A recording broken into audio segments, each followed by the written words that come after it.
Eine Neuigkeit habe ich für Sie. Ja. Ihr alter Freund, Einer Wittelsbrock, ist wieder in der Stadt. Ja, ich weiß. Ach ja. Ah, und er soll sich auch wieder gefangen haben. Ja, wie man hört. Er soll auch ein neues Buch herausgegeben haben. Ja, allerdings. Und er soll auch einiges Aufsehen erregt haben. Ganz ungewöhnlich viel Aufsehen. Ja, denken Sie nur, so ein begabter Kerl. Und ich dachte, er sei vollkommen am Ende. Ja, das dachte jeder.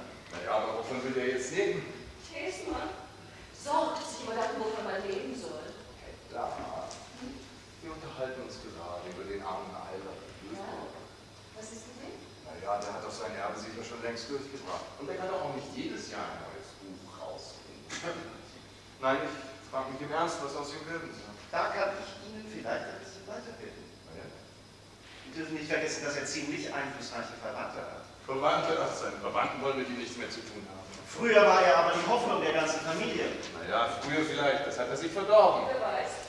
Ich höre, dass bei Elbstedts um ein ganz neuer Mensch aus ihm geworden ist. Ja, und jetzt noch sein neues Buch. Naja, hoffen wir, dass er irgendwie zurechtkommt. Ich habe ihm gerade einige Zeilen geschrieben. Ach, Hedda, ich habe ihn übrigens für heute Abend eingeladen. Ja, aber mein lieber Freund, Sie kommen doch heute zu meinem Herrenabend. Was haben Sie mir versprochen? Käsmann, hast du das vergessen? Ja, vollkommen. Naja, eines ist sicher. Hierher kommt er bestimmt nicht. Warum? Ich muss Ihnen etwas mitteilen über Sie und Ada. Ja, also bitte. Sie müssen sich darauf vorbereiten, dass Ihre Ernennung zum Professor nicht ganz so schnell wird, wie Sie es vielleicht hoffen. Warum? Das stimmt irgendetwas. Es besteht die Möglichkeit, dass die Professur erst nach einem Auswahlverfahren besetzt wird. Ein Auswahlverfahren. Stell dir vor, Hedda. Schau mal an. Wer sollte daran noch? Sie wollen doch nicht etwa sagen. Genau das. Ein Wettbewerb zwischen Ihnen und Herrn Müller. Aber das geht doch nicht. Das ist doch unmöglich. Aber vielleicht werden wir es trotzdem erleben. Nein, aber das wäre ein Riesenerfolg.